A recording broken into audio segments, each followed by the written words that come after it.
बिहार की एक ऐसी विधानसभा सीट जहां अच्छी खासी आबादी मुस्लिमों की भी है, जहां अच्छी खासी आबादी हिंदुओं की भी है, लेकिन ये सीट एससी के लिए आरक्षित है।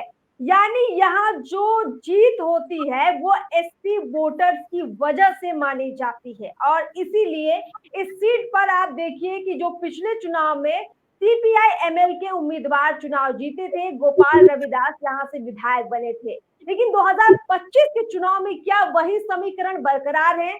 2025 में फुलवारी विधानसभा में क्या होने जा रहा है, कौन कौन से मजबूत दावेदार हैं, साथ ही यहाँ जनसुराज की एंट्री के बाद चुनाव कितना बदल गया है, कितना जोरदार मुकाबला हो गया है, सब कुछ आपको हम इस वीडियो में बताएंगे। नमस्कार, मैं अर्पिता, आप देख रहे हैं पियो भारत और मेरे साथ इस वक्त चर्चा पे मौजूद हैं प्रोफेसर शशिकांत प्रसाद जी, जो कि जनसुराज के उम्मीदवार भी है। बहुत बहुत प्रोफेसर साहब आपका स्वागत है हमारे चैनल पियो भारत पर। जी जी, नमस्कार नमस्कार पिताजी। देखिए, फुलवारी में समस्याएं अनगिनत हैं और समस्याओं पर हम अगर जाएंगे तो चर्चा बहुत लंबी हो जाएगी, लेकिन चूंकि चुनाव का वक्त है, रिपोर्ट कार्ड विधायक साहब का भी देखा जाएगा और जो आने वाले उम्मीदवार है उनका भी रिपोर्ट कार्ड हम लोग देखेंगे। तो सबसे पहले मैं शशिकांत जी आपसे यही जानना चाहूंगी, आपको क्यों लगता है कि यहाँ सीपीआई एमएल को आप हटा देंगे, या फिर यहाँ से जो भावी जदयू के उम्मीदवार है जिनकी चर्चा हो रही श्याम रजक की, आप उनको हरा देंगे? जनसुराज ऐसा क्या करने जा रही है, आप बता पाएंगे? जी बिल्कुल। सभी दर्शकों को नमस्कार।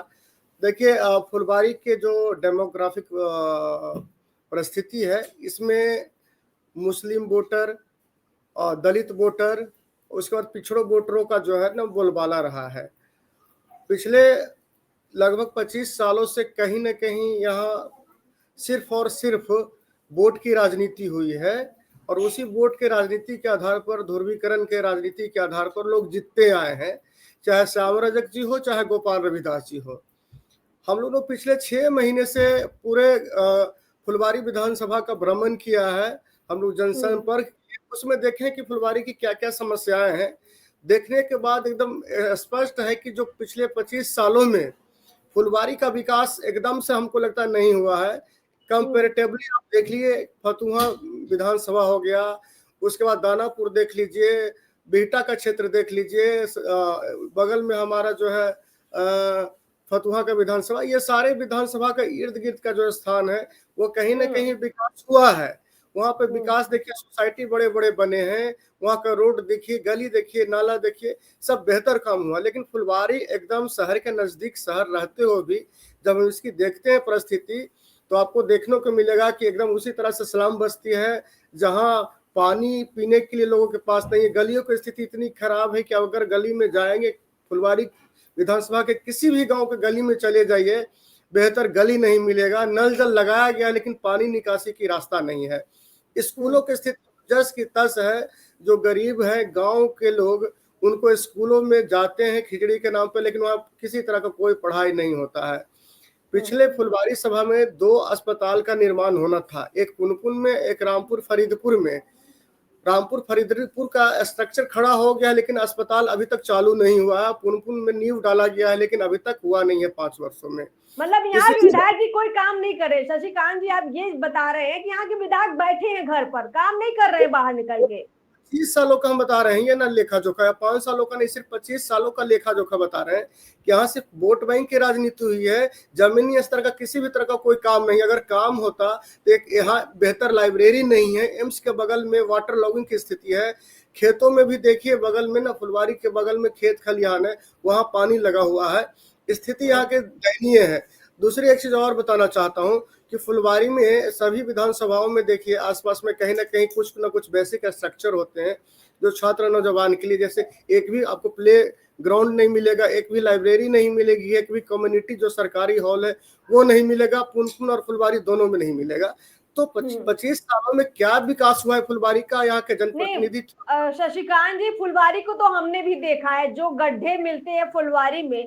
आप फुलवारी से होकर गुजरते हैं तो लगता ही नहीं है कि ये पटना जिले का हिस्सा है। फुलवारी की हालत इतनी ज्यादा खराब है।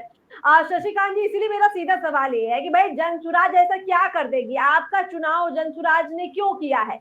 आप फुलवारी की ठीक है रहने वाले हैं, लेकिन सामाजिक रूप से आप ऐसा क्या बदलाव फुलवारी के लिए ला सकते हैं जो अभी तक भाकपा माले के विधायक, सीपीआई एमएल के विधायक नहीं ला पाए, जो श्याम रजक नहीं ला पाए, या जो भी पार्टियां यहाँ से चुनाव जीती हैं जो नहीं कर पाई, आप क्या कर सकते हैं?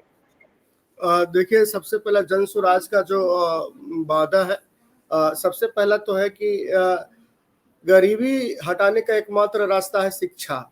जब तक हम बेहतर शिक्षा नहीं दे पाएंगे लोगों को, तब तक गरीबी नहीं मिटेगी। फुलवारी में गरीबी बहुत भयावह स्तर का है। जब हम गांव में जाते हैं और देखते हैं कि स्थिति कितनी दयनीय है, लोगों से हम लोग पूछते हैं कि कारण क्या है, तो लोगों का यही कहना है कि एक तो बेहतर शिक्षा का व्यवस्था नहीं है, स्कूल है लेकिन बेहतर पढ़ाई नहीं हो पाता है, जिससे बच्चे पढ़ के आगे नहीं बढ़ पाते हैं। दूसरा एक चीज और हमको मिला है कि मैट्रिक पास कर गए हैं, इंटर पास कर गए हैं, लेकिन उनको बेहतर रोजगार नहीं, वो भी मजदूरी कर रहे हैं। तो जन सुराज की सबसे पहली व्यवस्था ये है कि फुलवारी जैसा विधानसभा जो पटना से सटे हुए हैं, यहाँ ऐसी स्कूलिंग व्यवस्था हो जो बच्चे पढ़ के आगे बढ़े। तो सबसे पहला जन सुराज का यही व्यवस्था है कि शिक्षा के स्तर को हम लोग सुधारना है। दूसरी दूसरी जो पलायन का बात करते हैं, पटना का हार्ट में ये शहर है, लेकिन यहाँ से बहुत याद पलायन है। तो हमारी कोशिश है, हाँ ये है कि हम तुरंत नहीं कर पाएंगे, लेकिन इतना जरूर है कि जो पलायन की स्थिति फुलवारी विधानसभा से है, जहां आपको बताया कि जो matric pass, inter pass, BA pass के लोग भी यहाँ मजदूरी करते हैं।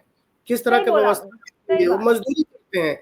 पूछते हैं चाची क्या करते हैं आपका बच्चा, तो बोलता है देखा ना बेटा, बीए पास करके ना अभी मजदूरी कर रहा है। तो ऐसी परिस्थिति बन गई है। दूसरी परिस्थिति, तो इसको जन सुराज का जो पहला वादा है कि हम शिक्षा में सुधार करेंगे, पलायन को रोकेंगे। और तीसरी देखिए, विधानसभा का अलग अलग परिस्थिति रहता है। फुलवारी में हिंदू और मुसलमान बहुत याद में है। यहाँ की स्थिति देखिए, हमेशा कहीं न कहीं वोट बैंक के ध्रुवीकरण के आधार पर या किसी अन्य आधार पर हमेशा हिंदू मुस्लिम में ना लोग क्लैश कराते रहते हैं। ये राजनीतिक पार्टियों का काम रहता है। हमारा प्रयास ये रहेगा कि फुलवारी में एक बेहतर प्यार और मोहब्बत का माहौल रहे, जिसमें हिंदू आप भी मोहब्बत की दुकान चलाएंगे? शशिकांत जी, मोहब्बत की दुकान तो राहुल गांधी जी ने खूब चलाई है, आप भी चलाएंगे क्या मोहब्बत की दुकान? राहुल गांधी जी के मोहब्बत का दुकान अलग किस्म का है, हमारा और जन सुराज का मोहब्बत का दुकान अलग है। हमारा मोहब्बत का दुकान ये है कि हम मोहब्बत आपसे तभी करेंगे जब हम आपको शिक्षा बेहतर दे पाए, रोजगार बेहतर दे पाए, बुजुर्गों को हम लोग 2000 पेंशन कर दे। इस तरह का मोहब्बत का बात करते हैं। चलिए शशिकांत जी, सवाल अब मैं सवाल लूंगी चूंकि समय कम है। सवाल मेरा आपसे सीधे यही है कि आप चैलेंज किसको मानते हैं? जो यहाँ से संभावित उम्मीदवार हैं जदयू के श्याम रजक, आप उनको चैलेंज मानते हैं या गोपाल रविदास को चैलेंज मानते हैं? टक्कर किससे मिलेगी आपको? देखिए, एक चीज हम सीधे तौर पर कहना चाह रहे हैं कि गोपाल रविदास जी कहीं लड़ाई में नहीं है। अच्छा, ऊपर से घूम भी नहीं रहे हैं। इस 5 साल में उन्होंने कुछ किया ही नहीं, तो जनता के बीच क्या मैसेज लेके जाएंगे? तो वो कहीं लड़ाई में नहीं है। श्याम रजक जी की और जदयू को एक कोर वोटर है जो उनके साथ खड़ा है, और मुझे लगता है कि हमारी सीधी लड़ाई एनडीए से है। एनडीए से हमारी सीधी लड़ाई, क्योंकि मुसलमानों का, दलितों का, बैकवर्डों का, यहाँ तक कि जो हम लोग कहते हैं अगड़ी जातियों का जन सुराज के पूरा समर्थन है। लोगों का प्यार मोहब्बत मिल रहा है। अंत में ये कहना चाहूंगा कि लोगों में एक उम्मीद है, उम्मीद का नया किरण जन सुराज में दिखाई दे रहा है।